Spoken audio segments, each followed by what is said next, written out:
Welcome to Barbell Business. I'm Mike Bledsoe, standing here with Doug Larson and Markus Gerszi, and we are hanging out at CrossFit Active Performance. Yeah. The Markus, this is kind of where you This where you got your CrossFit chops. this is it. This is where it all went down. Nice, yeah, really nice place. If you're watching the video, then and not just listening, then you can kind of see the place. It's one of the nicer facilities I've ever been in, so I really enjoy it when I'm here. Thank you. Thank you. Today we are doing something very much different than what we've done in the past. I'm going to tell you a story, and basically what has happened is somebody sent us an email, and I responded to the email, and I didn't pull any punches. For some reason, I had this intuitive hit that this guy needed to hear something a little more than just a couple of tactical, this is what I think you should do or not do or whatever. And I don't normally do this. I'm regularly 7 to 14 days behind on my email. Most of my emails are written bullet point style if I am responding. So this is not an invitation for everybody in the world to send me questions about what they should do with their gym. But, you know, this guy caught me on I guess it was his lucky day. And we're gonna read through kind of what went down in the interaction. And the reason I'm bringing this up is because this in the last couple of weeks, basically everything in his life and his business changed, and based off of an email. And I say it's really important because a lot of the advice I gave him was he was asking for some like, what do I do in this situation? And I basically hammered him with, this is kind of where you're not thinking properly, or where you could be thinking better. So I'm going to start with the email he sent me last. And so, and I'll leave his name out for now, so don't be filming my screen. So this is his response to what you wrote him. Yeah, this is his response to what I wrote him. And I want you to hear this because I want you to kind of understand the gravity of the situation before we dig into like the initial email. Because I know if I read the initial email, you might be like, oh yeah, you know, I've seen this problem. I have the same problem, whatever. But I'll just read this off real quick. I don't know how to start. I read your email once as fast as I could to prevent myself from feeling attacked because I knew there was going to be some direct hits. And there was. You are spot on in so many different assumptions. I don't like many things about myself, which took some time to sink in. I don't respect the value that I am bringing to my members and patients alike. This guy's at Cairo as well. Something I have struggled with since school clinics. I let everyone get away with anything because, in all honesty, I want to be liked. I read your email multiple times thereafter and let it sink in. I read it aloud to my friends and family and really got the kick in the ass I needed. To keep this relatively short, I began working on myself immediately. Meditation, movement, and getting back to myself, my family, my training, the things that I am truly, honestly passionate about. I realigned my facility's focus. We began as an athletic training facility, but floundered and catered to whoever was coming in the door. I met with our staff and completely redeveloped our vision, redid the website, and created new partnerships, allowing a gentle shift, focusing on the people I want to work with, not anyone I could work with. Mike, this all happened in less than 2 days, and I wish I could show you in person what changed. That's less than 2 days. The following day, a former professional basketball player came in the doors and was floored. We talked about strength and conditioning and the inferiority of the profession in, I'm not going to mention the state, compared to the rest of the world. We talked about my experience and how I can help him and his athletes. I found out he owns a basketball training camp with over 600 athletes. Before he left, he signed up his son, and within 24 hours, I had an email requesting a second meeting. On the next meeting, I got to talk with his entire coaching staff about how I can help bring their athletes up and take them to the next level. We concluded with a partnership. He signed up 20 of his athletes and promised 100 by the end of the year. He even told me to find more space and expand because hundreds are coming. We made plans to start an elite program, pro program, and guest train at his facility. I have goosebumps I have goosebumps typing this to you right now because I fucking made it. I have been grinding every day, literally working 14-hour days with very slow progress to show for it, and losing my vision with every new member. 3 days after our partnership with the basketball camp, we gained a new partnership with a soccer club with 1,800 athletes. This coach again told me to find more space because they believe in me and what I am doing. I attribute this to getting punched in the face by your email.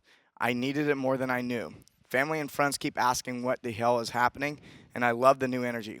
I find myself talking differently about what I do and who I am.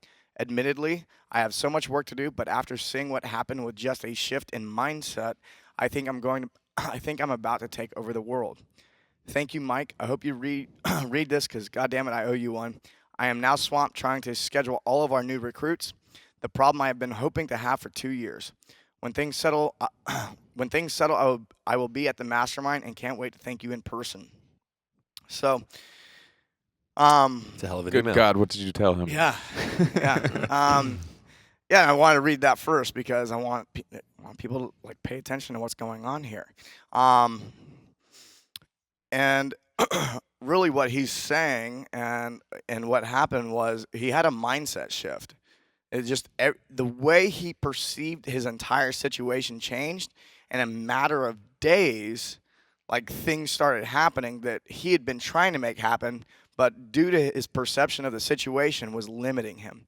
And so a lot of times, it's not just mindset, but the longer I do this work, the more I realize mindset. If you don't have it, you won't have anything. That has to come first. You have to have the right mindset before you're able to even, do some tactical marketing thing or, get a coaching certification. Or people are always, I'm bringing this up because I think that the majority of people, 99% of the people who aren't getting what they want out of their business are focusing on the wrong piece. And it's, they're focusing on like, what's my ad look like or something like that, when really it's just how are you perceiving yourself and how you're operating in the world. So Yeah, you wouldn't get a response to whatever he asked you like that if you just told him, okay, run these ads or hire a new coach or you need to focus on like a new piece on your website. Like for him to come back with that type of praise and appreciation, he has to have recognized that the new way he's thinking is going to have so many downstream effects for the whole rest of his life as an entrepreneur. And one little tactical thing that got him 2 more members would not have him be that appreciative. yeah, and and again, if someone asks me an email and they're looking for 1 or 2 tactical things, I'll never answer. And it's because the only reason I answered this is because I had the feeling that we could change one tiny thing at the core of who that person is, and now, the downstream effects impact his entire life, and that's why it's important.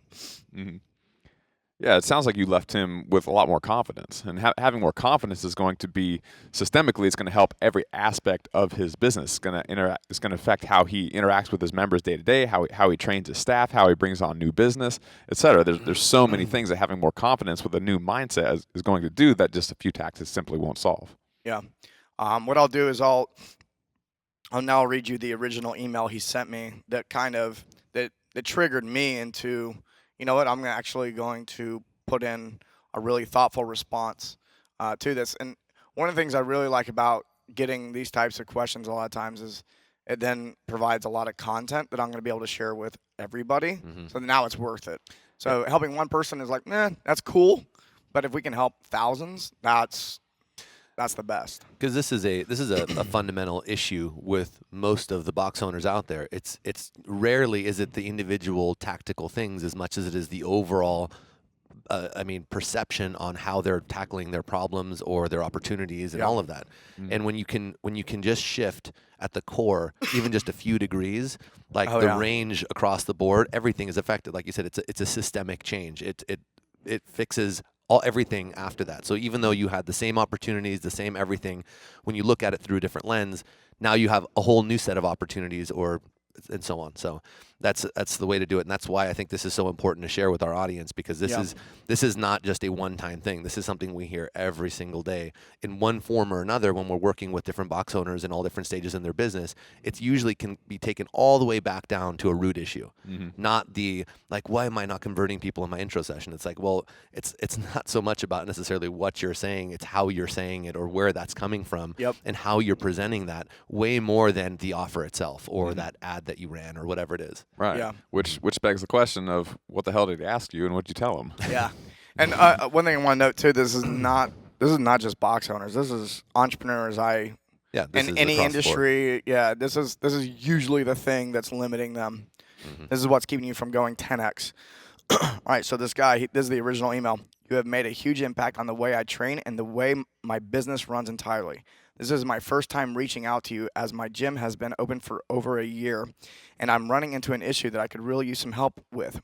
I have a member that has been with us from the beginning. He is a full-time firefighter. He began with us and initially loved the full body fitness he found quickly. He got impressively strong and became interested in a powerlifting meet. Through the normal group classes, he got his bench up to 365, was really happy with the progress, then hurt his shoulder on the job. I am also a sports chiropractor, so we rehabbed the shoulder, which took a few weeks and got after it once he was back to 100%. He obviously lost a bit of strength and mass during that time and became super disenfranchised with the entire program out of nowhere. I was scouring research this entire time, having him do eccentric training that he could handle and sauna to stave off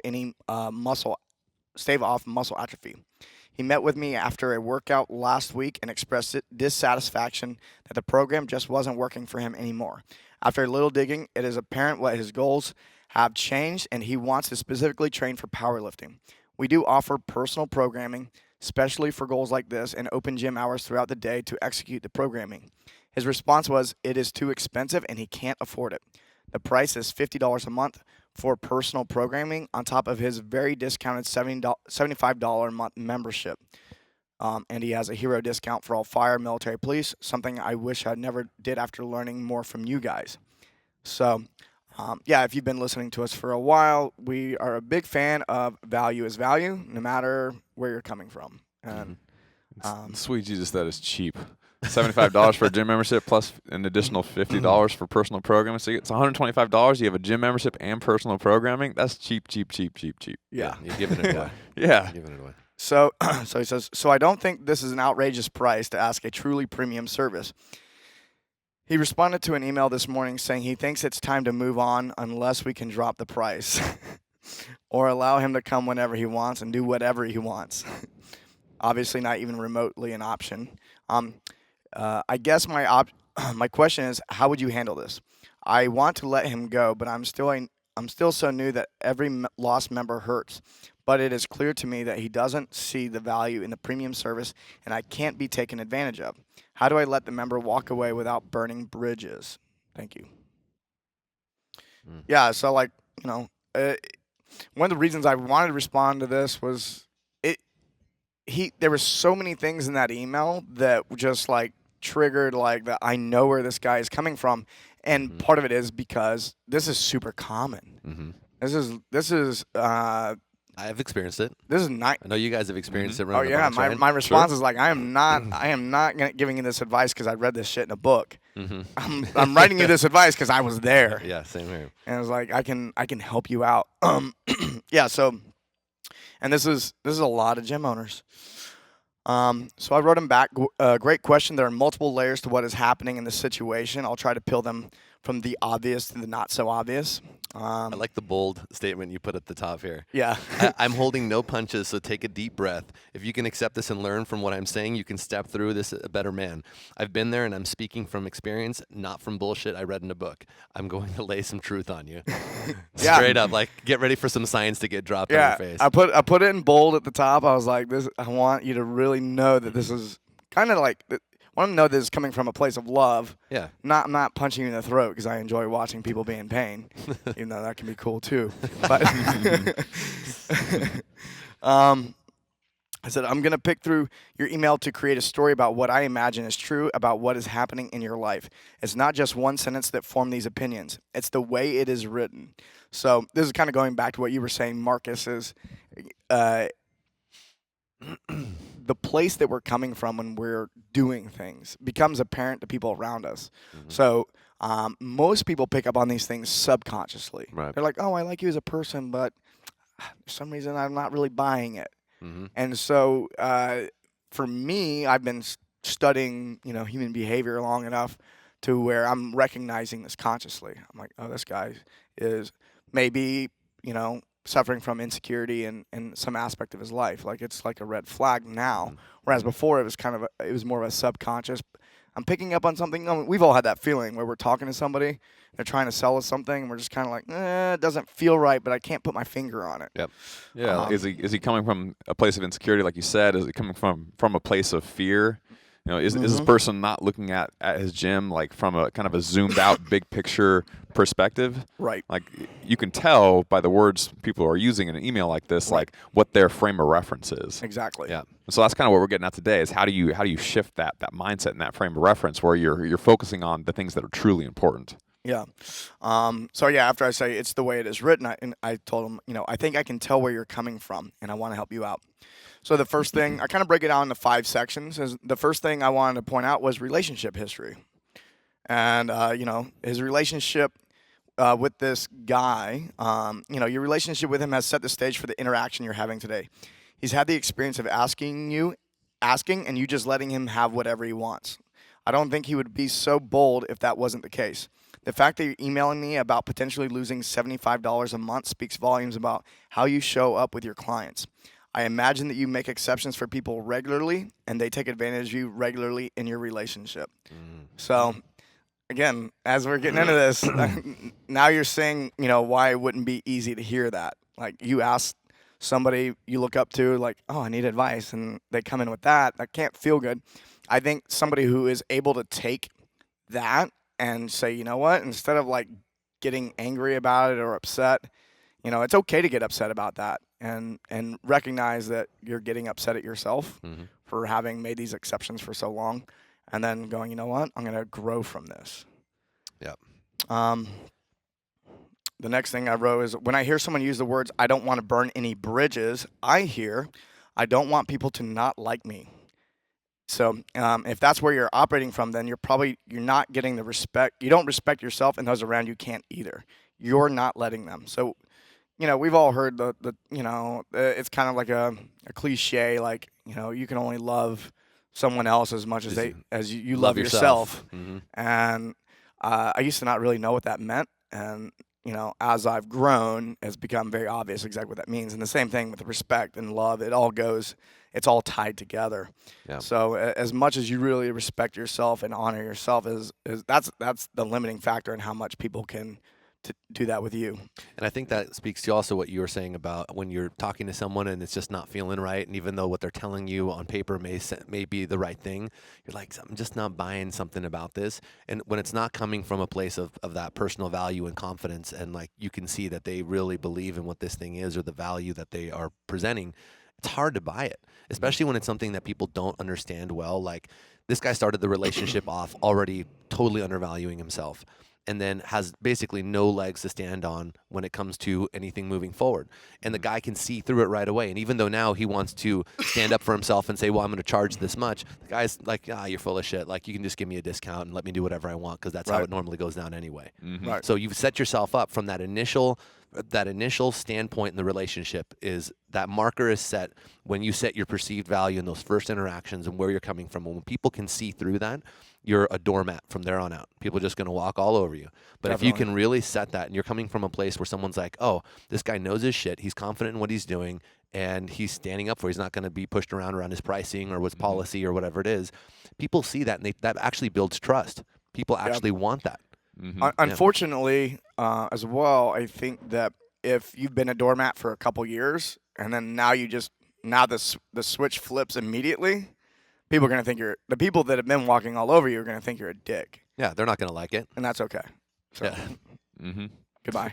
So like, It's hard to change the culture. Like a lot of times, kind of like you just said, bye-bye. Like the people that won't accept the new culture are going to have to filter out and leave, and the people that are left over and all the new people that come in are going to be the people that are accepting of the new culture. So you're going to have potentially a rough transition as you try to change the culture in any company. Yep. So just being aware of that is really, really important. yeah, and then there's probably people in that facility who see this change and they're like, finally, like this. The people that care about you and respect you Yeah, it's and probably want you to do better. exactly. Yeah. Yeah.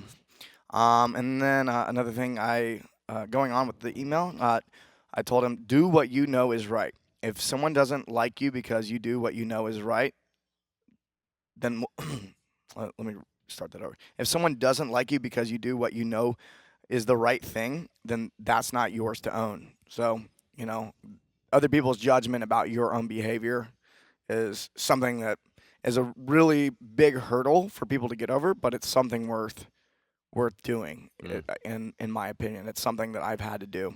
Again, reiterating here, these are all things that I've had to work through. It sounds like Marcus, you've had to work through a lot of the same things. Yeah, of course. I think it's all part of the journey. I mean, you're not going to get to a place of where you feel confident until you've stood up for yourself and you've done these kinds of exercises and you realize, like, you know what, I do believe in myself. I am going to stand up for this, and even if it is uncomfortable, and that says a lot, not just to the people around you, but it gives you that confidence moving forward.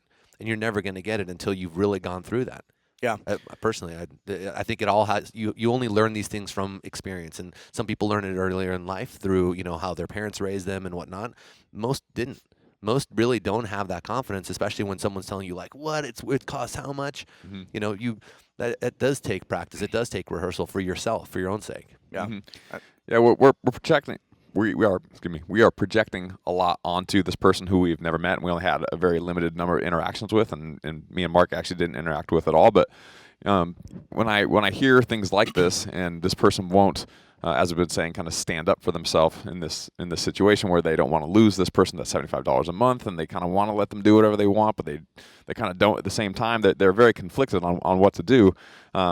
If I was to project again, I would say this person likely has a hard time saying no in many different situations. Mm-hmm. That's a big part of standing up for yourself, is just telling people no. Mm-hmm. Nobody wants to tell anyone no. Like, just saying yes and letting people kind of have what they want is really easy to do. It's an easy way to eliminate and or avoid conflict. So I know a lot of kind of like self-help and or therapeutic personality treatment type things, they, as an exercise, oftentimes have someone say no as a part of their regular life. Like, you got to say no, like, 5 times today. I don't care what it's for. If someone says, like, you want cream in your coffee, you're like, no, even if you do. Damn. Like, shit. Now I got to go add cream on my own. Coffee tastes like shit.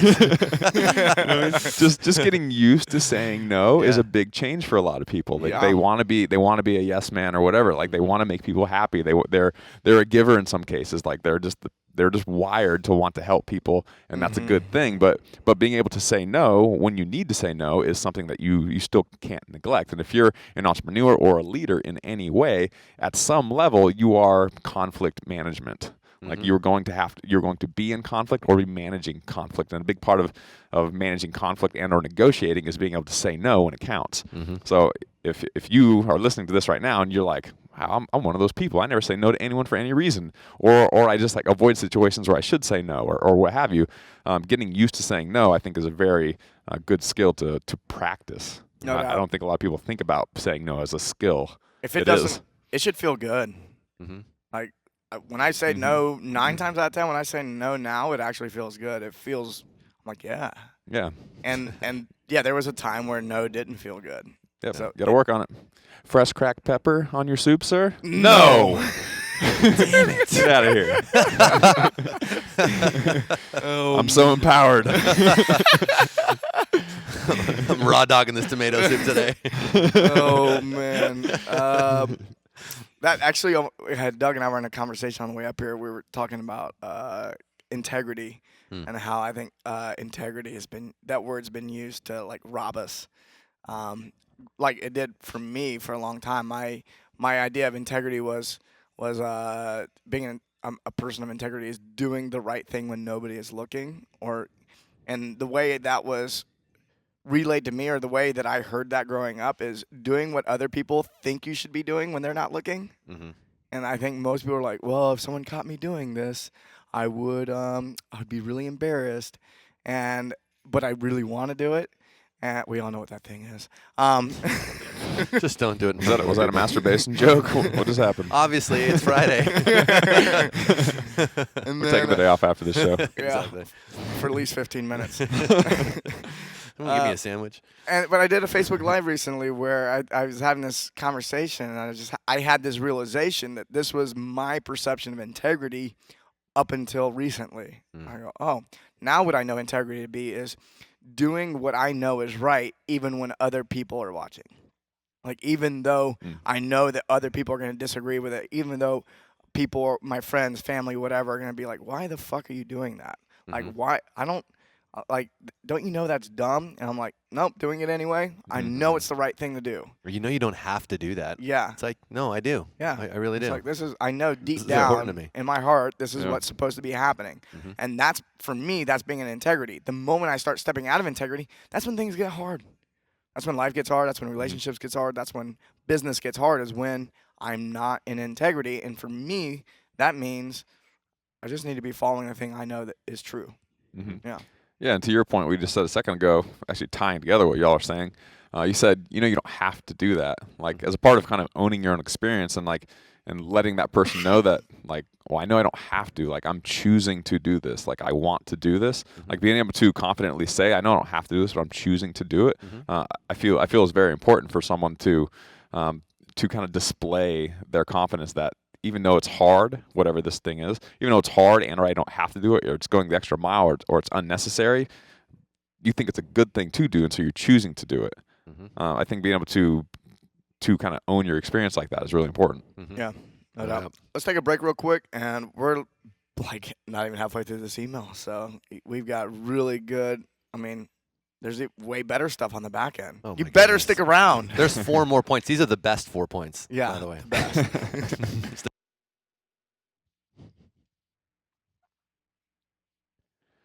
My name is Jason Rule. I'm co-owner and CEO of Driven Nutrition. We are an affiliate exclusive supplement company.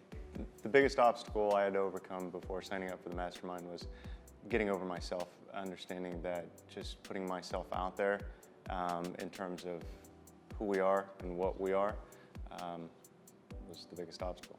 I don't think the fear ever goes away as far as what scares us the most, but finding that we have power and control over it, that I was given a peek into that this weekend and some tools that will help me deal with that and do a better job of getting my message out there. Met a lot of amazing people. One of the greatest experiments that I found was the support and just the energy of the overall people. They truly want to take what they have and share it with you, and so you can apply it into your everyday life, including your business. What would I say to somebody on the fence about signing up? Get over yourself, take that leap, realize there's things out there beyond what you know. One of the things I was really open to was I don't know what I don't know.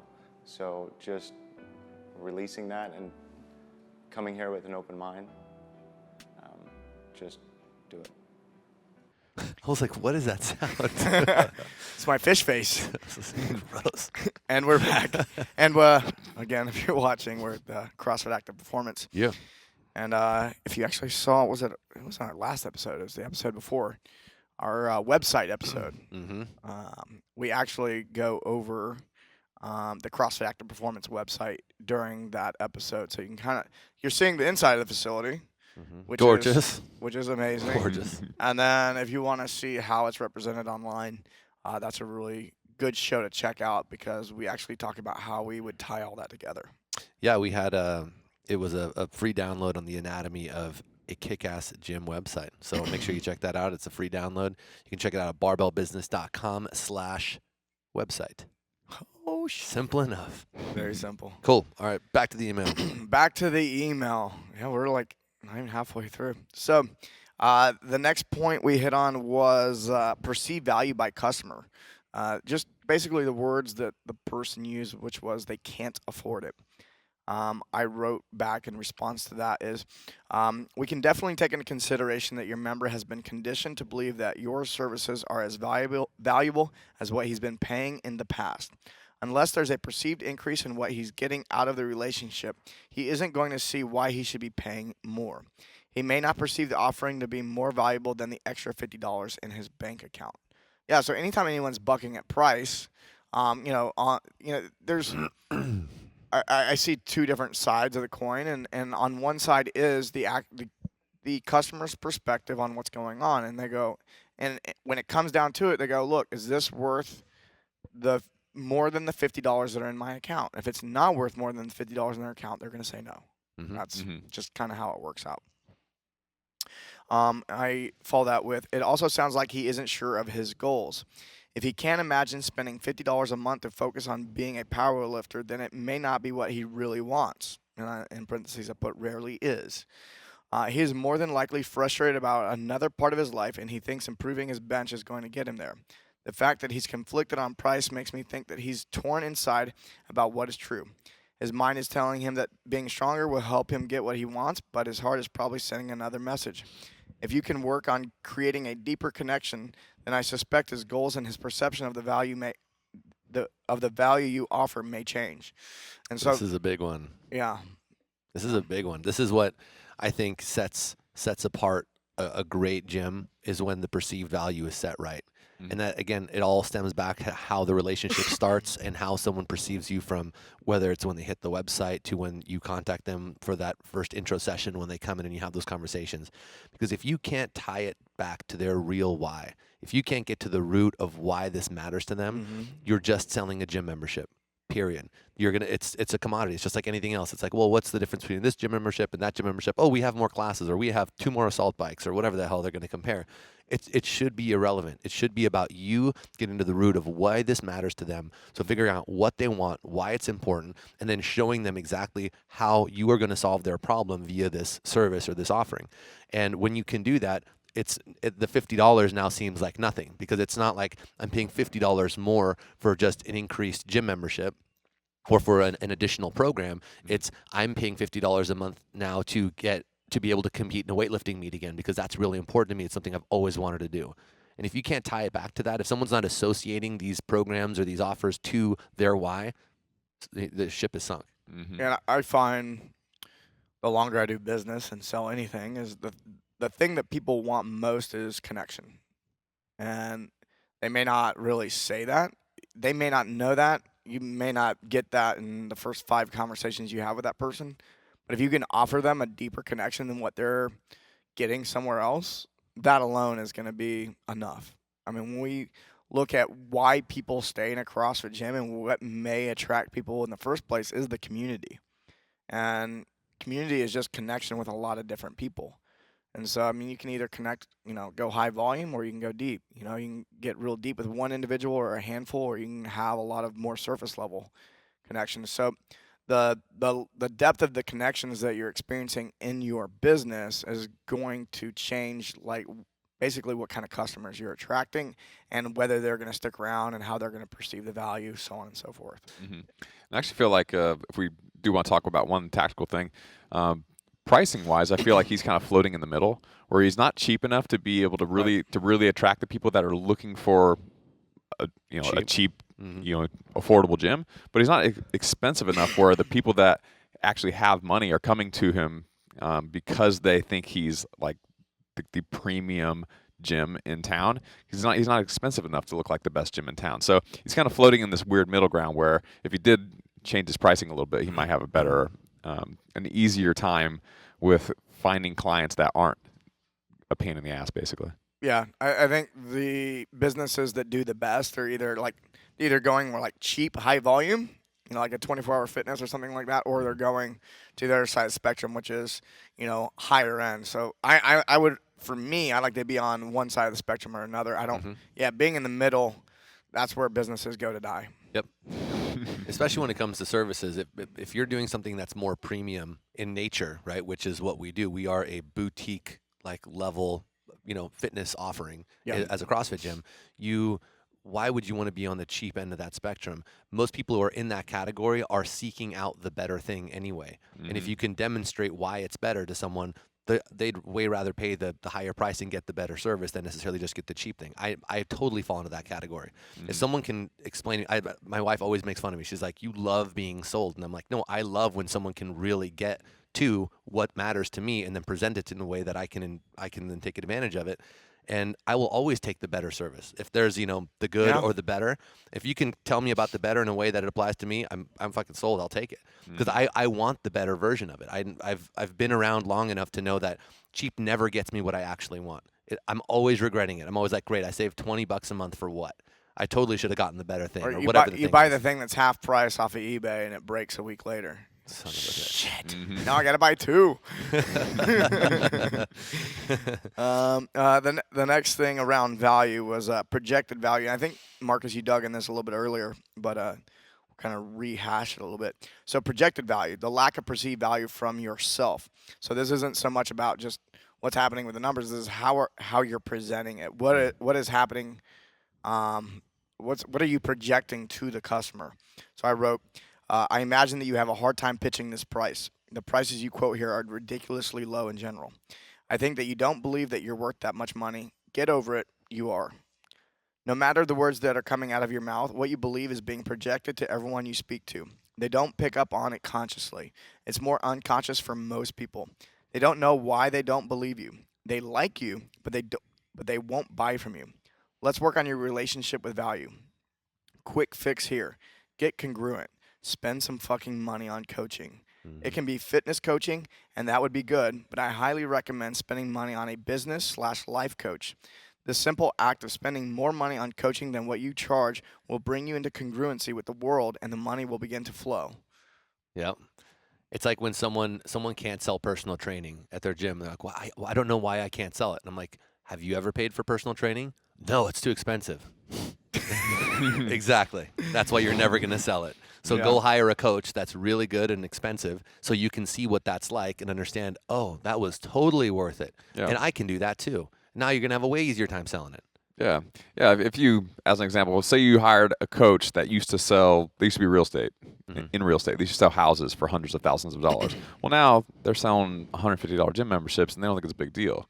Like the comparison is so large, but they're just like, it's $150. Who cares? Especially if they've been wealthy before.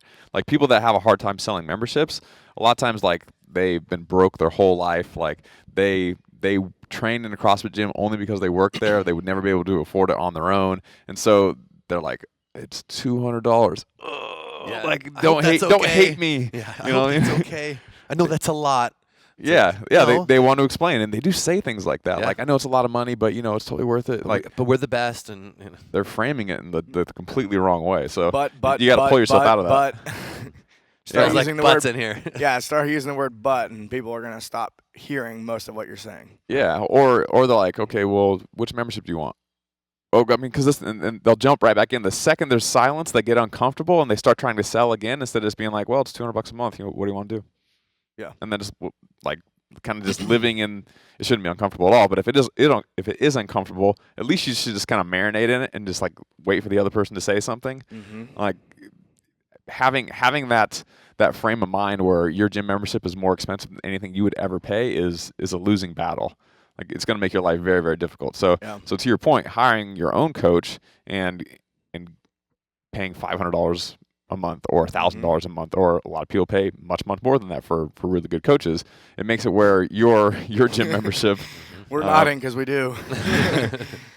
Your coach is much more than that. So, like being able to have that experience yourself makes what you're doing at your gym a whole lot easier. Yeah. My buddy Guy, it was a quick little story. Like me and a bunch of people are having dinner one night, and a group of entrepreneurs, about a dozen people. He walks in, he's like, yeah, or he just sold the last one. He's like, yeah, I sold it out. He's all excited. He's like, man, but I just want to be able to sell like a higher price one. It was like $2,000 a month or something like that. And he's like, I just don't feel like I can charge that much. And he said it in front of the wrong crew. Because he just like, no one even asked permission on whether they give him advice at this point. Like, we're all good friends enough to where it's just like, ugh! And so my buddy Guy, I sound Canadian now. Buddy Guy. My guy. Was it too much South Park? Sorry, folks. Come on, Guy. My friend Guy. That still makes it weird. That's right. Guy, you got to change your name. Not your friend, buddy. If you're not a South Park fan, you need to go watch it immediately after this show. The Canada Goes on Strike episode. Yes. One of the best South Parks of all time, in my opinion. No doubt. Probably gonna happen soon. So what he explained to my friend Peter was, Peter was experiencing a problem where he had a hard time asking for more than $2,000 for anything. And he goes, yeah, you have a problem. And which is, when you're speaking to somebody, just imagine that there's a projector mounted to the back of your head and there's a screen behind you. And everything that you believe is being projected on that screen. There's nothing you can do about it. What you believe is on that screen. And as you're talking to somebody, someone is watching that screen right behind you. Probably not consciously. It's probably an unconscious thing. But they are watching this movie that you're projecting, and you don't even know it's being projected back there. There's nothing you can do about it except for change what you believe is true. So you have to change. The way you change the way you're perceived is not any kind of trick. It's not, I think there was like the time of pickup artists where they were teaching guys how to like, what's the right thing to say to a girl? And it's like, well, it's not, there's no right thing to say. It's how you're coming across, and how you're coming across deep down comes down to what do you believe about yourself? Mm-hmm. And if what you believe about yourself is that you're only worth this amount, or that you couldn't charge this much because of this, you got to get down to like that story at the root that is setting the stage for that movie playing on that screen, and figure out what's going on there. Until you do that, it's going to be hard. That's all I got to say about that. Yeah, earlier you mentioned getting a life coach or something like that, which for a lot of people still is kind of this new weird, like, why would you want a life coach? Or like they don't really know what it is. But in a lot of cases, life coaches do many things.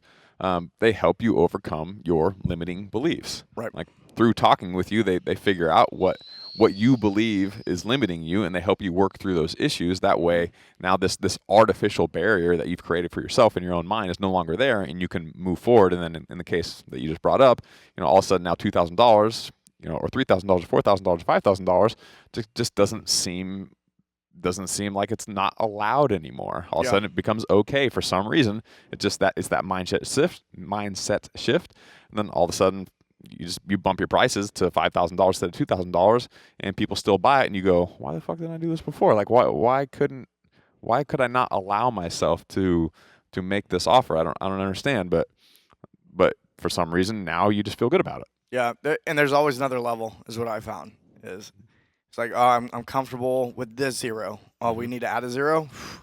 That feels different, and you've got like a whole nother, something that helped you get to where you are now is holding you back from something in the future. We should do a whole show on just beliefs.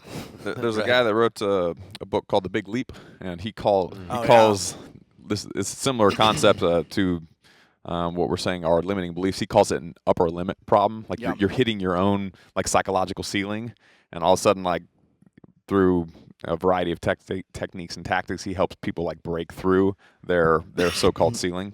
So great book if you are interested in this topic, called The Big Leap. You see this a lot with people in their income. I know I experienced that when I was younger, where it's like as soon as you get past a certain like threshold, like, hey, I've never made more than $5,000 a month, and you get to that $5,000 mark, all of a sudden it's like this like subconscious self-sabotage you start doing, because you're like, oh god, I might actually go past this, and you like almost like self-govern. Yep. And it's like you only get as big as that line gets, and until you reprogram yourself around that value and what you're worth and what you can do or what you're capable of or whatever this applies to. You're always going to butt up against that governor, right? That thing. And it's like you can only get as big as your bowl. Yeah. When in regards to that, and it's people tend to want to focus on what can change externally, and 9 times out of 10, it's got to happen inside first, and then all of a sudden all the external stuff just starts falling in place. It's weird. It's what on the inside that counts. Is that what you believe about me, Marcus? Always. Oh. Always. Next point in the email. Client is asking you to sacrifice yourself. This is, again, I started this email with, this is what I imagine to be true. So I'm stating it as fact as I go through the email, but the entire email is stated as kind of like, these are assumptions I'm making. Client is asking you to sacrifice yourself. I put, it's how he operates in his own life, sacrificing himself. And a sense of nobility can exist within that. So I'm former military. I find that a lot of people who fall into some of these like more service-based, like government type jobs, there's this sense of nobility about like putting on the uniform, and there's definitely something there's something honorable about it for sure, but it's not always coming from the best place. And I think that a lot of times it's the way we're raised. I know that I was raised this way. I mean, I think it's just part of our culture that sacrificing yourself is a noble thing. Like the act of self-sacrifice is noble. Fully. And that's a belief that can change as well. It doesn't mean that if you're doing that job, it's a bad thing. It's just that if your entire existence is hinging on that one thing, have fun. Like this life is not going to be enjoyable because your whole existence, you believe that your whole existence hinges on sacrificing yourself and not on anything else. And so everything else comes after that.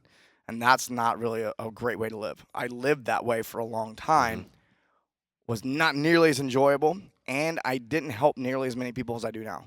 So not only do I have a bigger positive impact now, but I'm also enjoying it more. So these are things that, I find when I talk to a lot of gym owners, it's like they have this belief that I have to sacrifice to be noble. Mm-hmm. And so you can have both. They're not tied to the same thing. Yeah. I wrote, sacrificing yourself is selfish. You're doing it to feel better about yourself. You've been taught that it's noble. It's a noble thing. It's a middle class lie. It's something that's been passed down so we can feel superior to those who don't, and it only hurts you. I know this happens. I've seen it. Is people like to group themselves into a group, a tribe, or put themselves in all of us in the middle class. Those rich people suck. You see it. I mean, we just had an election. There's a lot of that happening. People like to believe it's more noble to be wherever they are at. It's noble to be poor. It's noble to be middle class. It's noble to be rich because they're providing jobs. Every class or every whatever, we'll say financial classes, everyone has a belief that exists in that they're more noble than the others. Mm-hmm. And it's something that gets ingrained that doesn't really help anybody. But it's something that I have recognized runs rampant. So I don't know if you guys have noticed the same thing. Yeah, and the only way to pull yourself out of that, in my opinion, if you grew up in a super middle class type world, like you grew up in a blue collar family where hard work and making a lot of sacrifice to just put food on the table is kind of a way of life, which there's nothing wrong with any of those things. If you want to pull yourself out of that and you do want to be wealthy or you do want to be whatever, then we always say like you're the average of the 5 people you hang out with the most. The way to get out of that is to find a new environment, new people, which being around new people in a new environment changes what your perception is of normal. And by changing your perception of normal, you'll kind of gravitate towards that. So it's hard to just change it all in your head and stay in that same environment because you'll keep getting dragged back into that old way of thinking. So eventually, if you want to pull yourself out of that, you got to find a new place to hang out, so to speak. Yeah, and I grew up pretty much as blue collar as it gets. Like, I was roofing houses when I was 13, 14, 15 years old. If being lazy was the worst thing you could be. Yep. And being lazy is not working. Mm-hmm. So if you're not working, you're being lazy. And, and that's how I grew up. And then I've had to really shake that off in order to be successful. Yep. So it's hard to shake stuff like that off too. Like it'll still creep back up. Like I'm still dealing with it. Oh, that's practice. Yeah. Me too, dude. Like if I'm at home and like say like I go to take a nap, if I hear my wife walking towards the bedroom, I'll like sit up and like stand up and I'll be busy, like, look busy. I wasn't napping. You know what I mean? Look alive, like stuff like that. Like I have to pull myself out of that. Like it's not okay to rest. Yeah. Like that's just so ingrained in me that it's not okay to like take a break and to rest, even if I feel like I need it. Like say I don't actually get out of bed and stand up. Like, but that's like what I like. That's like what you want to do. That's what my body's like telling me to do, and it's like it's hard for me. Like she'll come in the room and I'll be like I'll just be waiting to like be scolded, basically like you're in trouble for like taking a break, and she never does, of course. But that's like just what's in there, and it's hard for me to work through that. And there's a million other things just like that we're all working through as we're trying to become the person that we want to be. Yeah, this topic really resonates with me because I grew up with very similar environment as you did. Like both my parents were hardworking, although they were small business owners. It was very much a like, well, you're basically, it's all about working your ass off. You're delivering a great service to people, and you're never going to get wealthy doing it because the wealthy people are just the ones who cheat and are like sneaky or this or that. And it was I had this like and that's why the whole like rich dad poor dad concept like really like resonated with me when I read that, because I also grew up around really successful entrepreneurs as well, and I always had this like dissonance between the two stories where I'm like, my parents always told me that it's just lay yourself put yourself out there, work your ass off, and be happy that you are able to put food on the table and like do good for people, right? And it's take pride in your work, etc. But it was that very much like blue collar attitude. And there was no getting out of it. It was just that's the journey. That's how it's going to go. Where the other people I grew up around were very much like, dude, be smart. Like, what are you doing? So when you say that, like, who you surround yourself with, it makes all the difference, because the things that you say and the things that you do are going to start to stand out amongst the people who are, where you maybe want to end up. They're going to be like, what did you say that for? That's stupid. Why wouldn't you just do this, or this? And you're like, oh, I didn't know that was okay. Yeah. And it starts to shift your attitude, your approach, and you can then start to like kind of ratchet yourself up with these things. But man, I have the nap thing is like that got me, because I have the same thing. Like if I feel like I'm just like chilling out, or I'm like taking 15 minutes to like do something, and like my wife like comes and knocks on the door of my office, and I'm like, oh, like look alive, get back to work. And I'm just like, what the fuck is wrong with me? You know what I mean? Like I've been working for whatever. So shit, I got this handle, dude. I was taking a nap when the people came to clean my house yesterday. and he didn't even flinch. He opened one eye. They like knocked on the door. I was like, get to work. I was like, it's gonna be another 20 minutes. I shut the door, and they're like, I'm like, I know they must be thinking they have no idea what I do for a living. Every time I come to clean this guy's house, he's just taking naps. This guy's amazing. Get a job. Yeah, but it's and I can only imagine what they're thinking. Is they're like, how's he getting away with this? And I'm sure. Yeah, I'd imagine. And that's why I'm such a big fan of masterminds, because the first time we ever went to like a real mastermind, everyone in the room was like someone that I could aspire to be like on one level or another, where I was like, wow, all these people are super successful. Like these are the people that are going to pull me forward and going to pull me up. A lot of people in the rest of my life are pulling me down. Yep. These people are going to pull me up because all these people are successful. They're all trying to grow as people. They're all trying to grow their companies. They're all trying to learn as fast as possible. They're all really concerned about being kind of happy and healthy, and like they got their shit together basically. And I want to be like these people, and that's why we continue to try to go to more and more events like that. No doubt. Yeah, that made the biggest shift for me was the masterminds. Being around a lot of people and realizing they're not really that much. They're people. Yeah. And they just see things a little bit differently. Yeah, they're normal people. They're fucking super nice. They just happen to be millionaires. And they're not. That's great. And they're not like smarter either. Like I get talking to people and they're like, when it comes down to tactics or strategies of business, I'm like, no, they're just saying yes instead of no. Yep. On a lot of things. Yeah.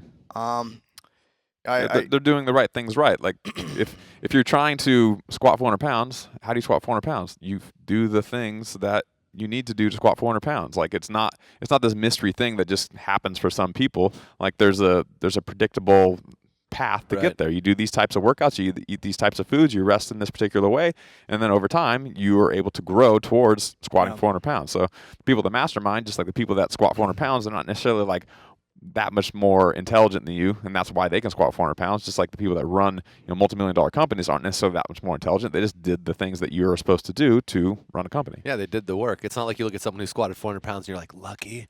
Yeah. Like you say with people with money. How often do you hear that? Someone with money, they're like, oh, well, he this or that. And it's just like, no, he did the work. Like he made the hard decisions or the right decisions in the right order and got it done. It's not that he's smarter than you. He just made different decisions than you did. Yeah. And, same thing with the squatting. It's like you see someone who does a 400-pound squat and you're still stuck at 285. It's just like, well, he did the work. He did everything that goes into getting there and pushed through those plateaus or whatever those harder, ceilings are that you hit along the way. And, same thing happens in business and life. It's the exact same thing. He chose to play the game. Yeah, one of the things I've been working on lately is kind of getting away from saying work hard. And I've been using the mantra of work easy. And I recognize that I feel like my belief was that work had to be hard. I would choose to not use things that would help make things easier because work's supposed to be hard. Mhm. So there's like this subconscious sabotage going on. After I became aware that that was a thing for me, and I did some work around releasing that and replacing that with work easy, all of a sudden a lot of things, like really amazing things, just happened. I was like, oh, it was just waiting for me to change, and now it just like piled on. I was like, oh, damn, That was easy. Yeah. that was easy. I used to, on occasion, say to my wife that I was really frustrated that I haven't been able to work lately, and she'd be like, you were just out of town for 4 days for work. You worked 4 days straight, all day, all night. And I'll be like, well, that doesn't count. Right. Like that, because I had a good time. Like I had a good time on the trip. We did a lot of work. It was very effective, but like I didn't feel like I was working because it wasn't a grind. It didn't wasn't drain hard. you. It didn't Yeah. suck. Yeah. And so even though I was working and I was away from my family for 4 days on a trip or something similar, like because it didn't suck, I didn't count it. Right. It didn't count. I- I finally pulled myself out of that. Yeah, and so I find it to be more noble to go the other direction, which is don't sacrifice yourself. Build yourself up as much as possible so that you can give more. And so I follow up with, you can't give from an empty cup. Take care of yourself first so that you can serve others. The most successful entrepreneurs operate from this place, and that's why they make a big impact and also have money at their disposal. Be powerful. Know what you want out of life and out of every relationship, and let it be known. If we all did this, everything would be running much smoother. That's one of the things I recognize. People talk about, the economy is suffering because of this or that. And yeah, there's definitely things happening with interest rates and housing and all that stuff that does fuck up the economy. But I think that if we were all able to change our awareness around ourselves, and if everyone was doing the things they actually knew they want to do, and then they were able to remove that block and were able to verbalize, to say the thing that they really want and actually do the things they want, I think things would be running a lot smoother. Mm-hmm. But it's everybody's kind of holding back for being worried that someone's going to judge them for this or that, and that's what's really screwing up. That's what's causing any gaps in the economy. Vision. This is the last piece. So vision. It sounds like you lack a clarity of vision. Being afraid to lose $75 a month from a client who's being a pain in your ass tells me that you don't have a clear vision of where you are, of where you and your business is going. How does this one thing impact the difference you're trying to make in the world? When money is short, every penny does count, and you can put the effort you've been putting into this unhealthy relationship into one that is healthy and will help everything in your life thrive. Mm-hmm. So, yeah, that was the last point, is just clarity of vision. If you're not, that's the filter in which I'm trying to run all decisions all the time. And I have a personal vision that's 3 pages long that I read every morning. I wake up. Before I meditate, I read through it. I do my breath meditation. I read through it again. What's interesting is after my meditation, that my perception of that vision is different. So that's actually a really cool thing to do, is to look at the same thing before and after meditation and see like how the impact is different and how the impact of meditation is on whatever. But yeah, it's 3 pages. It starts with a personal vision of what I want my own life to look like, and then what I want the business to look like, and how that's all going to fit together. And when I start my day off that way, when I get hit with a decision or a choice or someone says something to me, I'm kind of like, oh, yeah, no, yes. It's like everything becomes way more obvious. I hardly ever get confused anymore. And Yep. so whereas before there was a lot of confusion, there was a lot of chatter in my mind about, oh, should I do this? Oh, fuck, I don't know. Like, oh, I feel torn. Mm-hmm. I don't feel torn anymore. I'm usually like, no, that's what I want. You don't want? Okay, cool, bye. It's become very, very easy. Yeah, it gets much easier to make those harder decisions or to deal with these types of scenarios when you're clear on your own why. And that comes from being clear on your vision. Like, what are we trying to accomplish with this business, and who are we trying to be in our community, and what are we trying to do for our athletes? If someone comes in and busts your ass about a price or this or that, and it's like, hey, it's all right. Then it's not for you, and that's cool. Hey, best of luck to you. I can send you to a guy down the street, but like, this is what we're doing and why it matters. Yeah. And you have that dialogue with yourself to where you can, someone asked you, it's easy. It's like, no, that doesn't make any sense. It doesn't play into where I'm trying to go at all, and that's okay. Yeah. rather than being like, oh man, I'm so sorry. And it's just this like you said, there's this point of weakness. Be powerful. Come from a place of where you believe in what you're doing and why it matters and why it's important that you do that. It Yeah. makes life so much easier. Yeah, and I close it up. I said, I feel you, brother. I've been there, and that's why I didn't just write an email telling you simply what to do. I wanted to give you some things to reflect on. If you can be open to what I've said and take a hard look at yourself and your business, I think this is a big opportunity for growth. So, yeah, he took it, and I really appreciate it. I asked permission about being able to share his email. He said yes because he felt that it might help somebody else, and I think he was right. So, post some comments. Post it on YouTube. Post some comments on the blog, on the Facebook group. We're going to share this. I would like to have a discussion around this. Don't write me an email. This is actually like when I see these types of emails, sometimes I do just say, hey, this is more appropriate for a Facebook group. And I say that because if you post a comment, especially in Facebook, it allows a lot of people to get the benefit of your one question. So you're probably not thinking this, but I'm stating it now. So don't be selfish. Let everyone benefit from the conversation. So get in there, have a conversation. I'd love to see comments there. When this posts, I'll be hopping in to check it out. I promise. Cool. Anything anyone want to add? That's it. Cool. Thanks for joining us. And See you next week. later.